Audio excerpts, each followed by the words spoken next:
pensando sobre alguns conselhos para uma vida longa sobre a terra, com base nestes Salmos 34. Nós estaremos falando sobre o quarto conselho, com base neste versículo 14, quando a palavra do Senhor nos orienta e nos recomenda, dizendo: aparta-te do mal. Glória a Deus. Nós vivemos hoje ladeado por coisas boas, mas também por coisas ruins. E como servos do Senhor Jesus, como ovelhas de Cristo, nós precisamos da orientação do Senhor, nós precisamos da direção do Mestre nas tomadas de decisões, para que nós possamos fazer o que é certo, para que nós possamos entender a boa, perfeita vontade de Deus para a nossa vida e fazer aquilo que é correto. Porque às vezes, se não atentarmos para a palavra de Deus, nós podemos fazer algo pensando que estamos acertando e às vezes nós estamos errando. Glória a Deus. Existem algumas atitudes ou princípios que eles não podem ser feridos. Precisamos ter cuidado nas nossas atitudes. Quando nós lemos a palavra do Senhor, nós vemos Nadab e Abiú estavam em um culto, mas eles ofereceram a Deus um culto que não foi recebido pelo Senhor. Nós vemos, por exemplo, Caim e Abel, ambos filhos de mesmo pai, de mesma mãe. Por certo, tiveram os mesmos ensinamentos, as mesmas orientações, mas a Bíblia diz que a oferta de Abel foi recebida, a de Caim foi rejeitada. Mas não estavam na mesma casa? Não serviam o mesmo Deus? Não foram orientados pelos mesmos pais? Então nós precisamos ter cuidado com as nossas atitudes, com a nossa maneira de fazer e agir.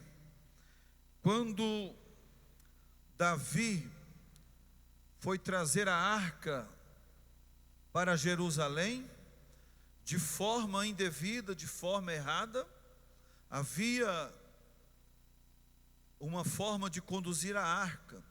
Na arca havia 4 argolas, e a orientação divina era que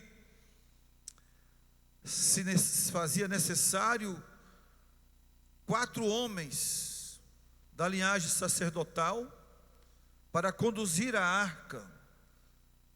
Mas talvez sem orientação, Davi vai em busca da arca, coloca a arca em um carro novo e vem rumo a Jerusalém. Em um dado momento, diz a palavra que os bois tropeçam e a arca se pende para cair, e usar com boas intenções, as melhores possíveis, para não deixar a arca ir ao chão, a Bíblia diz que Uzá estendeu a mão para segurar a arca, e Deus o feriu, e ali ele morreu. Mas não estava fazendo uma boa ação? Então nós temos que ter cuidado, irmãos, com as nossas atitudes em relação a Deus, em relação ao nosso culto. Não é de qualquer forma, não pode ser de qualquer maneira. É tanto que o sábio Salomão escreve em Eclesiastes capítulo 5, sobre o cuidado que nós precisamos ter quando nós chegarmos na casa de Deus. Pode ler, Pedrinho? Eclesiastes 5, por favor. Então não é de qualquer forma, não, eu estou aqui na casa de Deus, vou cultuar do meu jeito, vou oferecer o meu culto aqui da minha maneira, da maneira que eu penso que está correto, e tudo bem, e às vezes não, temos que ter cuidado. Eclesiastes 5,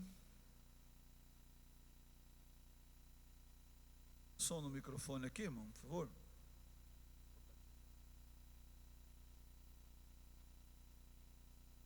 Som, isso. 5 e 5? Guarda. Primeiro versículo. Primeiro. Guarda o teu pé quando entrares na casa de Deus. E inclina-te mais a ouvir do que a oferecer sacrifício de tolos, pois não sabem que fazem mal. Então não é simplesmente estarmos no culto. Temos que ter o cuidado. E às vezes alguém chega no templo como se estivesse na feira, não é? Compra, vende, negocia. Como diz o linguajar popular do povo, faz gambira, faz barganha de alguma coisa. Não, aqui é casa de Deus. É o templo do Senhor. Nós precisamos reverenciar. Não, eu estou no templo, tá bom. Mas o que eu estou fazendo no templo? O que eu estou fazendo aqui? Simplesmente vim aqui porque não tinha alternativa, não tinha um lugar? Salomão está dizendo: guarda o teu pé quando chegares ou entrares na casa do Senhor. Então, irmãos, nós vemos que para nós termos uma vida longa sobre a terra, a recomendação do salmista nesse salmo, ele está dizendo: aparta-te do mal. Em todas as esferas da sociedade, precisamos ter cuidado. Glória ao nome do Senhor. É o quarto conselho que nós vemos aqui. Precisamos fazer o bem, precisamos fazer as coisas certas e boas, tanto a nós como às pessoas que estão à nossa volta. Se eu chego para adorar a Deus, aí o Senhor Jesus fala sobre o perdão, sobre a necessidade de reconciliação. Por exemplo, alguém tem alguma dificuldade com o seu irmão e ele chega para adorar a Deus, e existe uma divisão entre um e outro. Alguém foi ferido, alguém ficou ferido, quem sabe por causa de uma palavra, de uma atitude, de uma certa ação.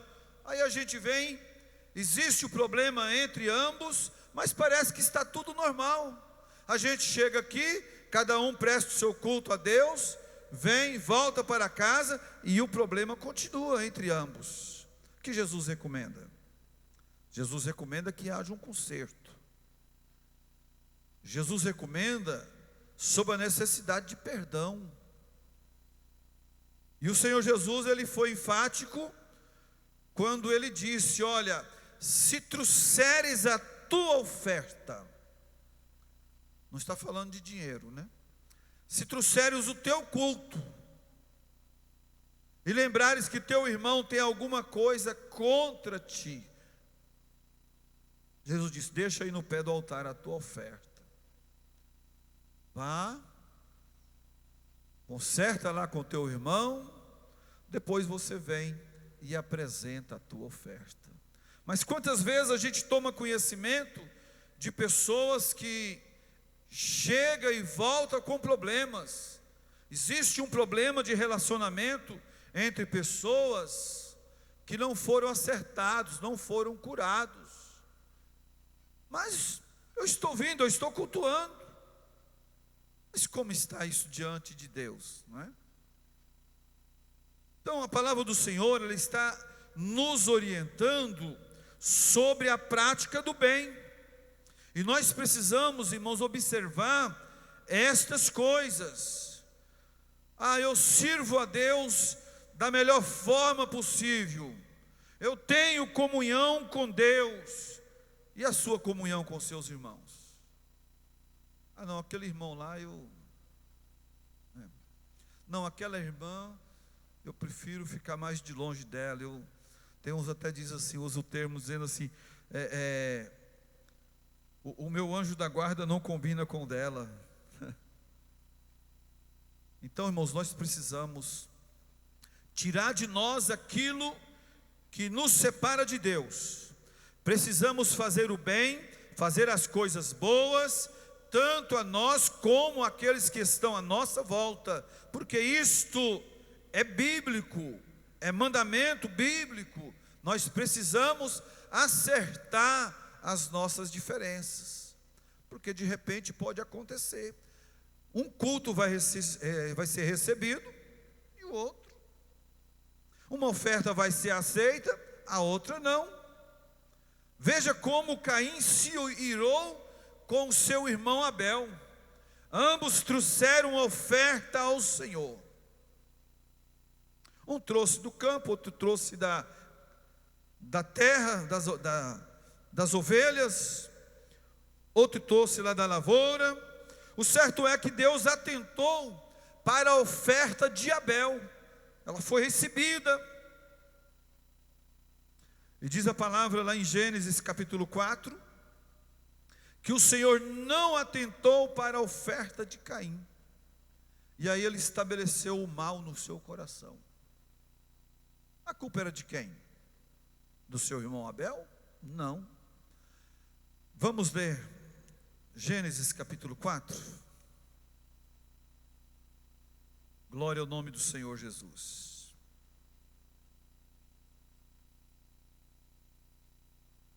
Gênesis capítulo 4,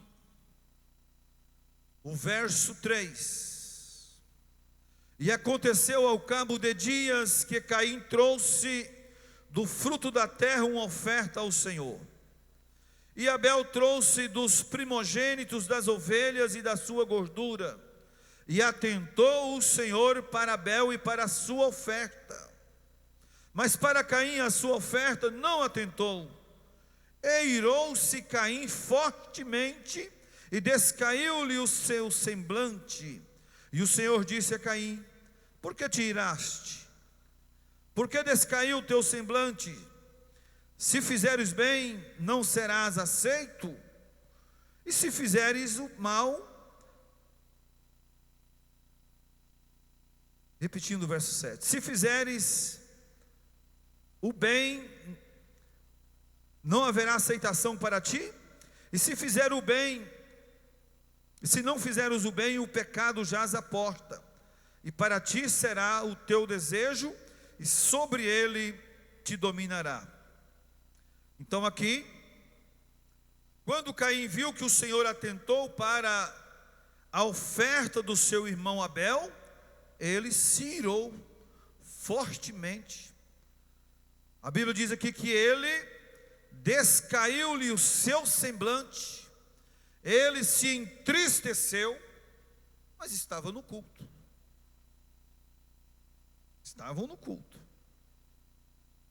Então, irmãos, nós precisamos pensar, refletir, como está o meu culto? O nosso culto não é da forma que nós pensamos. Não, eu vou fazer assim, acho que está certo. Não. Existe regras. Nós temos a orientação bíblica. E a Bíblia diz aqui nos versos subsequentes que Caim ele ficou irado contra o seu irmão, ele arquitetou um plano. Como quem diz, já que o Senhor não me recebeu a minha oferta, o meu culto, eu vou resolver esse problema. Ele arquitetou matar o seu irmão. Convidou o seu irmão para ir ao campo. Inocentemente, Abel foi ao campo com o seu irmão Caim. E estando eles no campo, verso 8, a Bíblia diz que se levantou Caim contra o seu irmão Abel e o matou. Veja a situação, a consequência de um problema que não fora resolvido, causou morte. Aí surgiu o primeiro homicídio.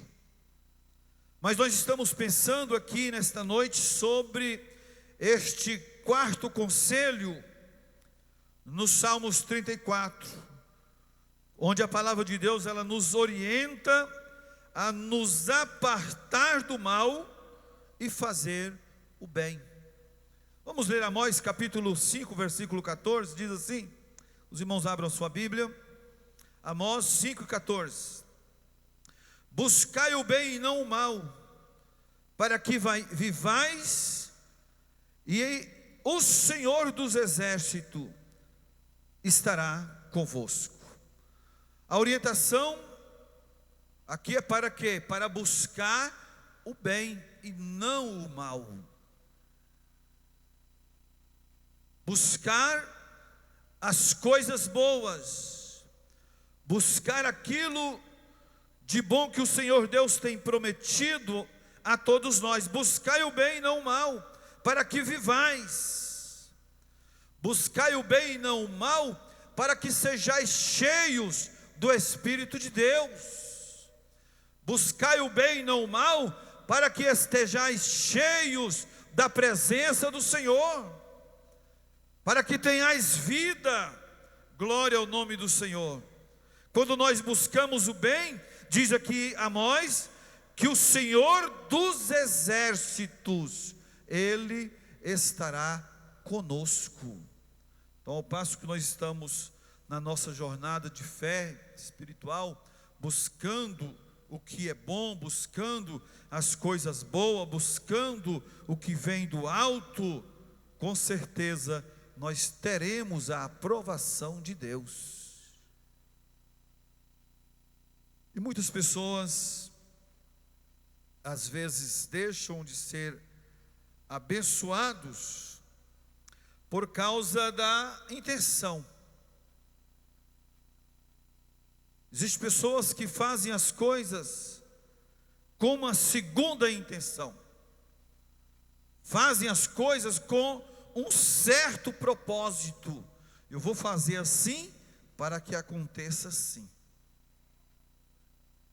Eu fazendo isto, vai me acontecer dessa forma. Irmãos, nós temos que fazer diante de Deus, como diz a palavra, o que a nossa mão direita faz, a esquerda não precisa tomar conhecimento. Vamos fazer para a glória de Deus. Vamos fazer para que o nome do Senhor seja glorificado, não importa em que área da nossa vida, mas vamos fazer o bem. Glória a Deus. E com certeza, o bem que nós fazemos, Ele retornará para nós. Glória ao nome de Jesus. Paulo escrevendo aos Romanos, capítulo 12, verso 17, Paulo diz assim: não torneis a ninguém mal por mal, esforçai-vos para fazer o bem. E ele diz assim: perante todos os homens. Então a orientação de Deus nestes salmos para nós nesta noite é que nós sejamos praticantes do bem. Os irmãos abram a sua Bíblia para o segundo livro de Samuel. Nós vemos aqui um problema familiar. Capítulo 13.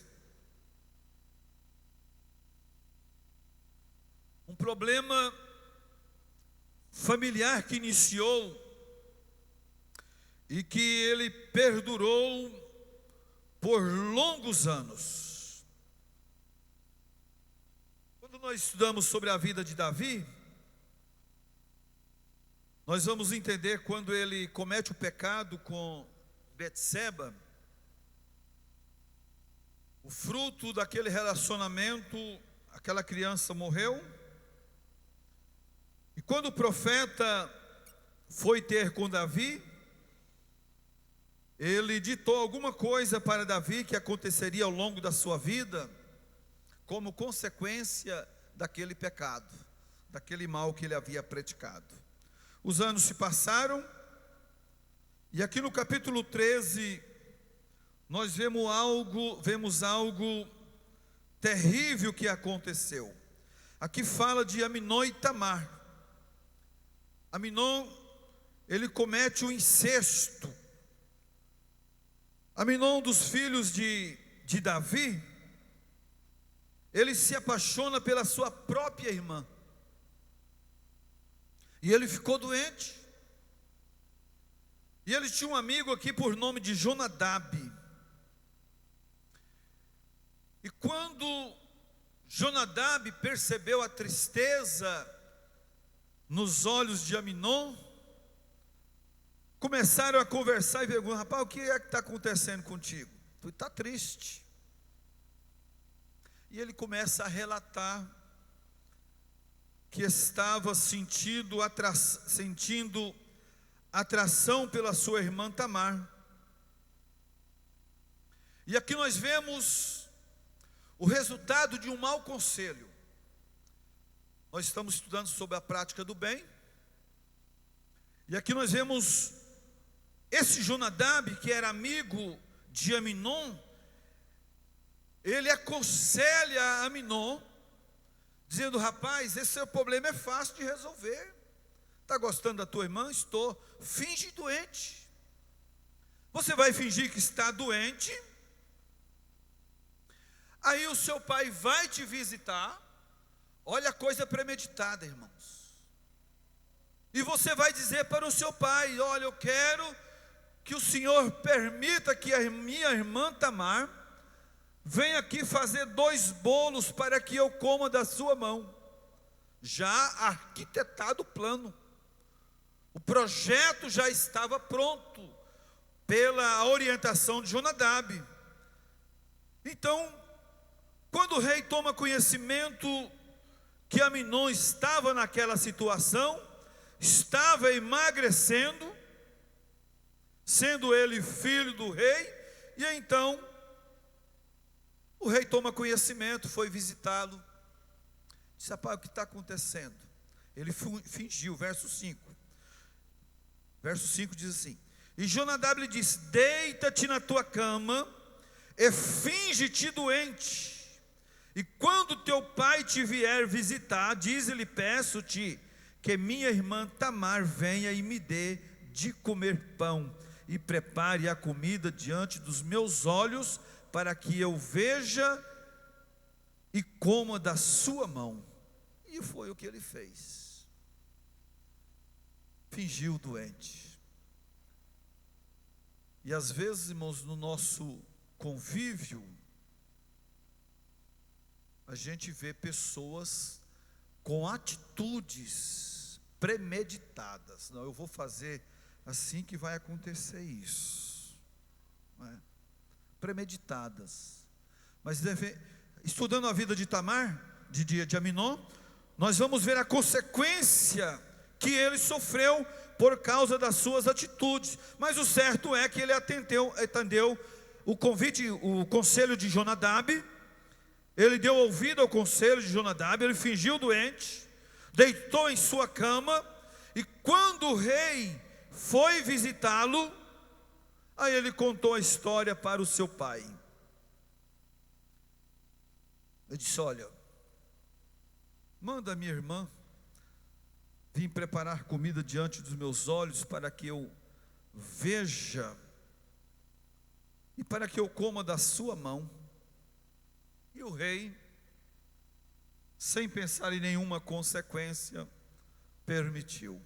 E lá foi Tamar inocentemente, preparando alimento para o seu irmão Aminon,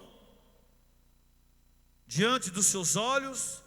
O versículo 8 diz assim: foi Tamar à casa de Aminon, seu irmão, ele porém estava deitado, e tomou massa e amassou, e fez bolos diante dos seus olhos, e cozeu os bolos, e tomou a amassadeira e os tirou diante dele, porém ele recusou comer. E disse a Amnon: fazei retirar a todos da minha presença. E todos se retiraram. A casa tinha com eles ali algumas pessoas. Ele queria estar a sós com ela. Retire todos da minha presença. Todos se retiraram. E aí então ele aproveita a oportunidade e ele convida a sua irmã, dizendo: traze a comida à câmara e comerei da tua mão. Mas quando ela levou a comida, ele pratica o mal. A Bíblia diz que ele a forçou e deitou com ela. E ela era virgem. E depois que ele deitou com ela, ele a desprezou. Mandou que ela fosse embora. E ela, cheia de aborrecimento, saiu pela rua e foi chorando. E Absalão, seu irmão, viu. Foi onde, lá na frente, nós vemos aquela história de Absalão. Porque o rei Davi não tratou a causa com Amnon. Absalão se revolta com seu pai. Por fim ele mata Amnon. E por fim ele faz aquela rebelião para tomar o reino do pai. Então, consequência de quê? De uma atitude. Por isso que a palavra do Senhor está nos dizendo aqui esses conselhos que nós temos para uma vida longa, e um deles é apartar-se do mal. Aparta-te do mal e faze o bem. Você deseja vida longa sobre a terra? Aparta do mal, faz o bem, procura fazer a vontade do Senhor, procura entender o que Deus quer na sua vida, deixa Deus te usar, seja canal de bênção. Mas nós não precisamos, irmãos, criar situações que venha nos favorecer, de forma alguma. Amnon aqui foi oportunista. E nós vemos a história de Absalão, que também depois tomou atitudes oportunistas para o seu bem-estar. Ele traiu a confiança do seu próprio pai. Quando alguém chegava na porta do palácio, na entrada da cidade, para falar com o rei, a Bíblia diz que ele se colocava diante da porta. Chegava alguém para falar com o rei, ele recebia, fazia uma boa recepção, roubando assim a confiança, o coração do povo. Alguém apresentava a causa, ele dizia: na verdade a tua causa é boa, mas não tem ninguém aqui da parte do rei para te ouvir. E ele dizia: quem me dera ser rei Israel. E ele foi se fortalecendo. Através da prática do mal, ele foi crescendo, se fortaleceu, até o dia em que ele promoveu a rebelião contra o seu pai. Mas nós vemos que, tanto Amnon como Absalão, os seus dias foram abreviados sobre a terra. Amnon foi morto pelos servos de Absalão. Absalão morre na peleja, quando ele sai em perseguição ao seu pai. A vida deles foram abreviadas, morreram antes do tempo. Mas a palavra está dizendo: aparta-te do mal e faz o bem, procura a paz e segue-a. Louvado seja o nome do Senhor. O Salmo 37, versículo 27, diz: aparta-te do mal e faz o bem, e terás uma morada para sempre. Glória a Deus. Nós vemos aqui, irmãos, uma recompensa por fazermos o bem. Nós vemos aqui uma recompensa por praticar aquilo que é bom. O salmista no Salmo 37, verso 27 está dizendo: se nós apartarmos do mal, se nós praticarmos o bem, nós vamos ter uma morada eterna. Glória ao nome do Senhor. Quem deseja uma morada eterna nos céus? Precisamos fazer isso, fugir de toda aparência do mal. Glória ao nome do Senhor. Quando nós fugimos do mal e praticamos o bem, nós temos a garantia de uma morada eterna. Todos nós queremos uma morada eterna. Todos nós queremos, um dia após a nossa morte, estar com o Senhor na eternidade, mas para isso, nós precisamos fazer aqui. Não, eu vou fugir de toda aparência do mal, eu vou afastar-me do mal, eu vou praticar o bem. Mas por que você está fazendo isso? Porque eu desejo uma morada eterna nos céus, e para isso nós precisamos fugir do mal. Nós não podemos praticar o mal para que nós tenhamos a garantia de uma morada eterna nos céus. O Senhor Jesus, no Evangelho de Lucas 6,35, o Senhor Jesus nos recomenda sobre a prática do bem. Lucas 6,35 diz assim: amai, pois, os vossos inimigos. Aí ele vem: e fazei o bem a todos, mas principalmente aos domésticos da fé. Então a Bíblia, ela está cheia de orientações a respeito da prática do bem, a respeito daquilo que nós precisamos fazer. Afinal, somos irmãos, somos membros do corpo de Cristo. Glória ao nome do Senhor. Eu não sei que tipo de membro você é no corpo, mas você é membro do corpo de Cristo. E nós devemos fazer de forma que não sejamos pedra de tropeço nem para um e nem para outro. Nós precisamos ser praticantes do bem, para que em nós o nome do Senhor Jesus seja glorificado. Glória a Deus. E para praticarmos a orientação da palavra de Deus, é que nós pratiquemos o que é bom nesta terra. E para isto, para praticarmos o que é bom nesta terra, nós precisamos aplicar em nosso coração os conselhos da palavra de Deus. Não tem como nós fazermos o que é bom nessa terra se nós não analisarmos e pôr em prática os conselhos da palavra de Deus. A Bíblia é a nossa regra.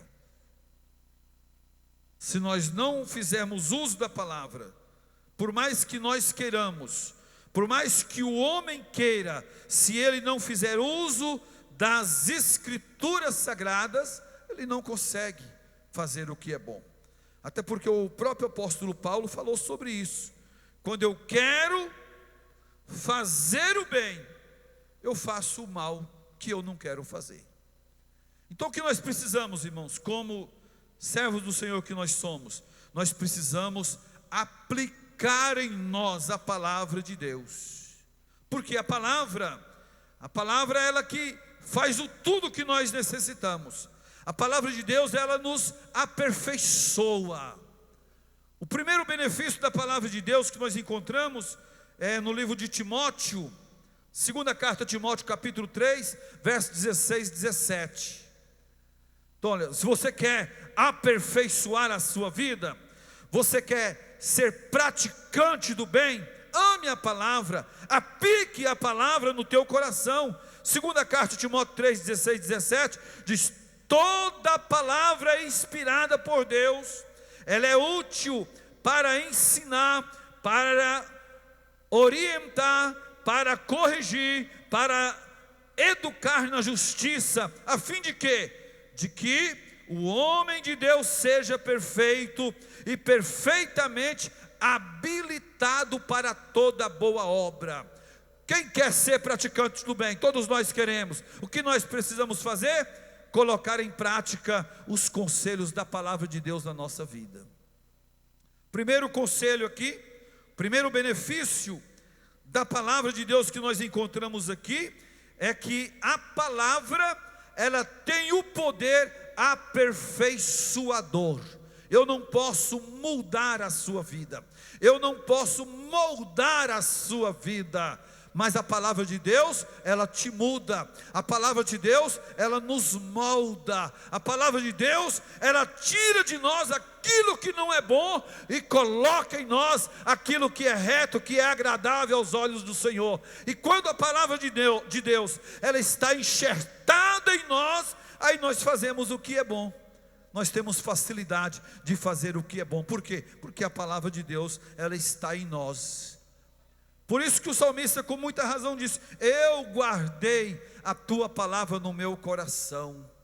Porque uma vez que a palavra está guardada no nosso coração, a palavra de Deus, ela vai nos aperfeiçoando. Ela vai mudando a nossa vida. Ela vai tirando de nós aquilo que é excesso, ela vai tirando de nós aquilo que é desnecessário. Então, meus amados, para nós apartarmos do mal e fazer o bem, nós precisamos viver a palavra de Deus. O que é que Jesus falou para os fariseus? Jesus, questionado pelos fariseus, Jesus disse: olha, vocês erram porque vocês não conhecem as Escrituras. Vocês erram porque vocês não conhecem o poder de Deus. Então, vamos dar ouvido à palavra, vamos buscar aperfeiçoar a nossa vida pela palavra, colocar em prática no nosso viver a palavra do Senhor. A palavra aperfeiçoar, o que é aperfeiçoar? Aperfeiçoar é a arte de trabalhar com um certo material que seja bruto, mas levando a ele a ser refinado com as melhorias e com uma boa lapidação e esmero. Você pega uma pedra de diamante, o garimpeiro pega lá o diamante, lá na terra, um material bruto. O pessoal olha assim, sabe que é um diamante, mas sabe também que se ele levar aquele diamante para a lapidação, para ser trabalhado, ele vai ganhar forma, ele vai aperfeiçoar, e aí ele terá um valor além daquilo que ele foi adquirido lá pelo comprador, quando ele foi extraído bruto lá do garimpo. O garimpeiro trabalha, ele pega lá o diamante, aí chega o comprador, paga o tanto nele. Ah não, ele vale um pouco mais, ajusta um valor, ele compra, mas aí aquele comprador leva para trabalhar aquele diamante, para lapidação, aí o valor dele. Assim é o homem, lá no pecado, cheio de vícios, cheio de drogas, cheio de práticas erradas. Aí ele é alcançado pelo Evangelho, ele é alcançado pela pregação da palavra, ele aceita a Cristo, aí ele vem para a casa de Deus, ele começa a ouvir a palavra, e Deus vai tirando dele o que não é bom. Deus vai tirando a mentira, Deus vai tirando o adultério, Deus vai tirando a fornicação, Deus vai tirando, vai pulindo, vai tirando aquilo que não é agradável ao Senhor, e ele vai sendo lapidado, e de repente aquele homem velho passa a ser uma nova criatura, para a glória e louvor do nome do Senhor. Por quê? Passou pelo processo de aperfeiçoação pela palavra de Deus. A palavra limpa, a palavra aperfeiçoa o homem. Quantas pessoas que vêm para a igreja, se fizesse um torneio de mentira, ele tirava em primeiro lugar, não é? Veio para a igreja cheio daqueles problemas, campeão da mentira e tantas coisas ruins, mas ele começa a ouvir a palavra de Deus, aí a palavra diz: olha, aquele que mentia não mente mais. Às vezes ele furtava, era um ladrão, roubador, aí a palavra dizendo: olha, aquele que roubava não rouba mais, e ele vai aprendendo que não pode furtar, que não pode roubar. Ele vai aprendendo, ele vai mudando, a sua vida vai sendo aperfeiçoada pela palavra, ele vai aprendendo a praticar o que é bom, o que é agradável aos olhos de Deus, e a vida dele vai sendo mudada. É tirado lá do charco de lodo. Deus pega ele, coloca os seus pés sobre uma rocha, firma os seus passos. As palavras deste homem não eram boas. As palavras que este homem proferia não tinham nenhum valor, ninguém dava créditos. Mas agora ouvia a palavra, começou a alimentar da palavra de Deus, e a palavra foi penetrando na sua vida, a palavra foi promovendo no coração dele uma mudança, e ele foi mudando as suas atitudes, mudando a sua fala, mudando as suas vestes, mudando o seu comportamento, e agora começou a extrair de si coisas boas. Aquele homem que era tão ruim, agora ele passa a ser um pregador do Evangelho. Ele passa a ser um anunciador da palavra de Deus, porque ele foi sendo aperfeiçoado pela palavra. Ele passou por um processo de melhorias na sua vida, e agora ele pode ser usado por Deus. E esse aperfeiçoamento, irmãos, ele não acontece por causa das nossas aptidões. Essa melhora que nós temos não são nossos méritos, porque a natureza que está em nós, carnal, ela tende ao pecado, às coisas pecaminosas.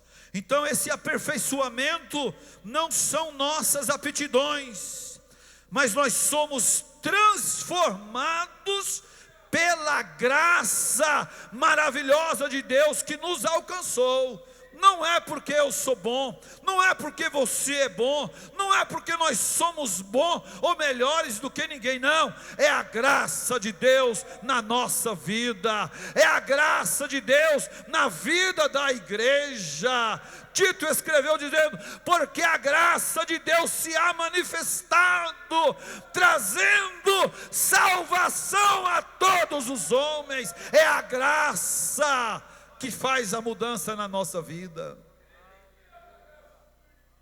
Glória a Deus. Quem éramos no tempo passado?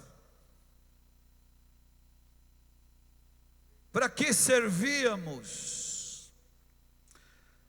Mas hoje somos o que somos, não pelos nossos méritos, mas porque a graça de Deus nos alcançou, fomos lapidados pela palavra de Deus, a nossa vida foi mudada. Glória ao nome de Jesus. Então a palavra nos oferece esse benefício, a palavra nos aperfeiçoa. Segundo, a palavra ela nos limpa. Glória ao nome de Jesus. Uma boa limpeza não acontece se o material adequado para o procedimento não existir. Irmão Wagner trabalha na limpeza aqui do templo.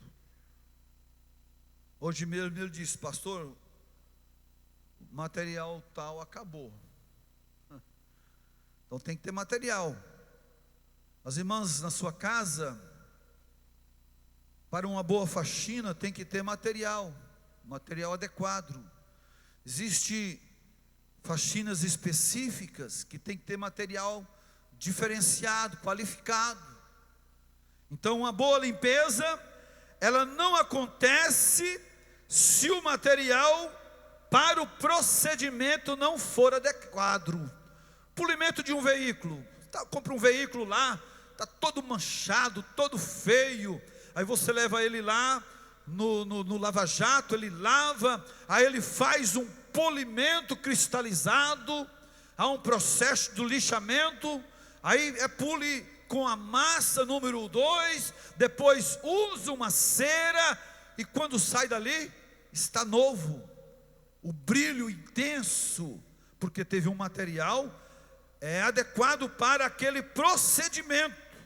E nós, irmãos, o material que vai nos limpar chama palavra de Deus. Jesus diz: vós já estás limpo pela palavra que eu vos tenho falado. A palavra limpa. Veja aí, capítulo 15 de João, nós vamos ler verso 1 a 3. João capítulo 15. Glória ao nome do Senhor.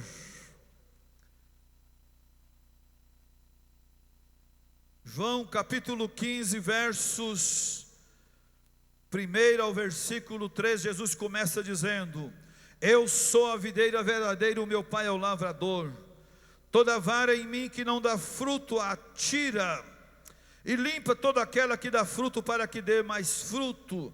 Aí ele diz: vós já estáis limpo pela palavra que eu vos tenho falado. A palavra limpa a nossa vida.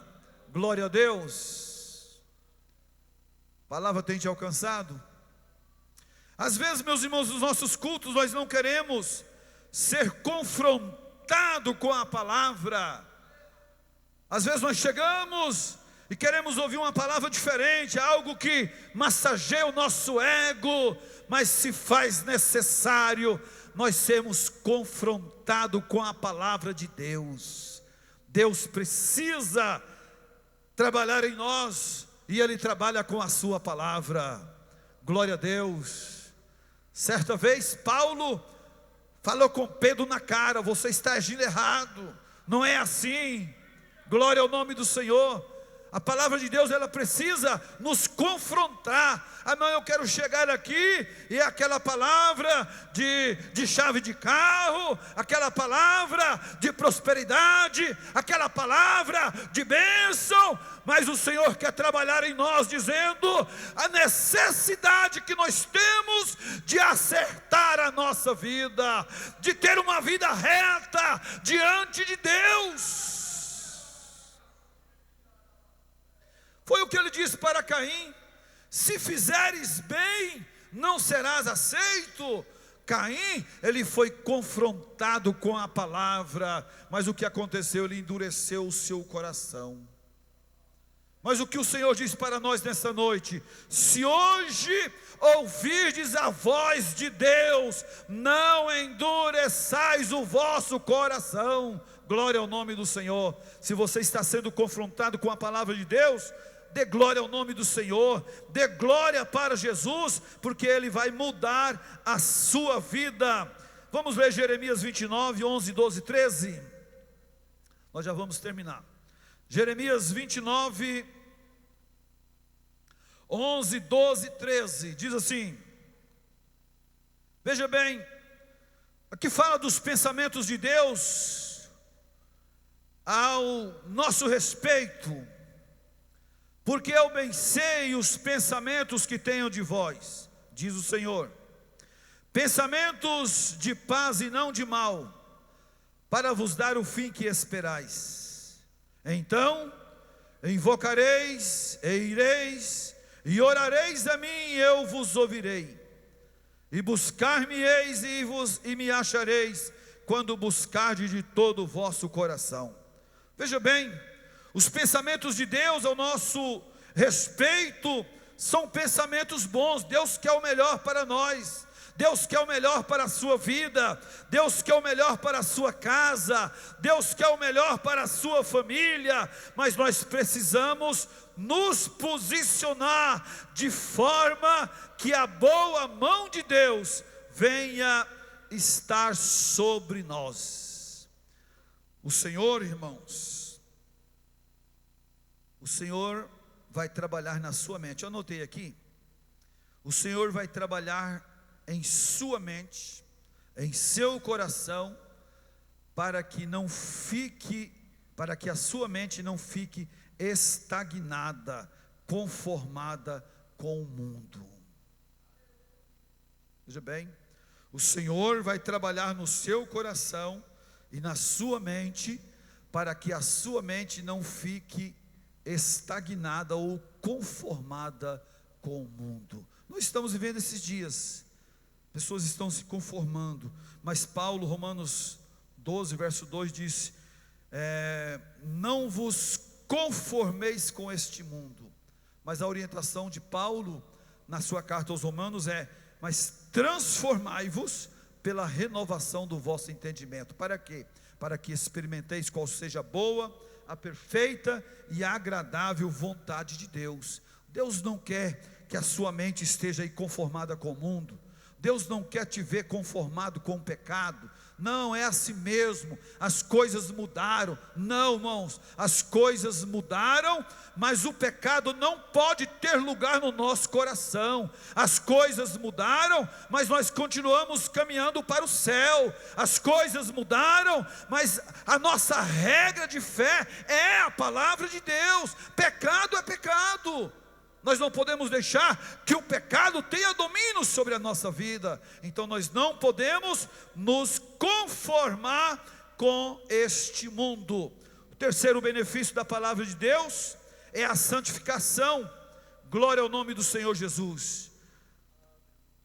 E João 17, o Senhor Jesus falando, orando na sua oração, antes dele subir ao céu, ele ora pelos seus discípulos, e ele ora dizendo: Pai, eu não peço que os tire do mundo, mas que o Senhor os guarde do mal. No verso 17, o Senhor Jesus diz assim: olha, santifica-os na verdade, a tua palavra é a verdade.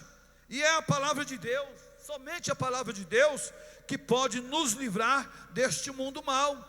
Por isso que nós precisamos conhecer a palavra, colocar a palavra de Deus em prática no nosso coração, porque unicamente a palavra de Deus, ela pode nos livrar, nos guardar deste mundo mal. É a palavra de Deus que vai nos dar proteção contra as ciladas de Satanás. A palavra de Deus, ela vai nos proteger e nos guardar das mentiras. Ela vai nos fazer cada vez mais vencedores pelo poder do nome de Cristo. Por isso que Paulo escreve aos Efésios 6 e 10 sobre a necessidade de nós nos revestir de toda a armadura de Deus.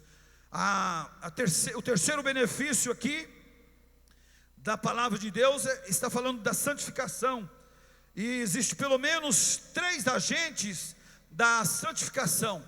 O primeiro agente da santificação nós encontramos na primeira carta de João, capítulo 1, versículo 7. Quando a palavra do Senhor, ela vai nos dizer que se nós estivermos no Senhor, a sua palavra estiver em nós, nós vamos ver o trabalhar de Deus na nossa santificação. E ele diz assim: e o sangue de Jesus Cristo, seu Filho, nos purifica de todo o pecado. Então o primeiro processo, o primeiro agente da santificação aqui é o sangue de Cristo. O segundo agente da santificação é o Espírito Santo. Paulo, escrevendo aos Efésios capítulo 5, versículo 18, ele disse que nós não podemos nos embriagar com vinho em que há contenda, mas precisamos encher do Espírito. Então o Espírito Santo, ele é um agente de santificação, é um agente que santifica, trabalha em nós a nossa santificação, até porque é impossível santificação sem o auxílio do Espírito Santo. E o terceiro agente da santificação é a própria palavra, a palavra de Deus. Porque quando nós estudamos a palavra, ela vai nos mudando, ela vai nos santificando. Então a palavra nos santifica. O quarto benefício da palavra, ele liberta. O quinto benefício da palavra, ele transforma e nos faz discernir os nossos pensamentos e intenções. O tempo não dá para continuar, mas nós vamos ficar aqui com esses benefícios da palavra de Deus. Glória ao nome do Senhor. Então, tome posse desses benefícios da palavra. A palavra te aperfeiçoa, a palavra te limpa, A palavra, ela promove a sua santificação. A palavra de Deus, ela liberta. A palavra de Deus, ela discerne os pensamentos e os propósitos do coração do homem. E uma coisa é certa, irmãos, para nós finalizarmos, nós precisamos lutar contra a natureza decaída do homem. Que Deus te abençoe, que Deus te guarde, que Deus te dê vitória pelo poder do nome de Jesus.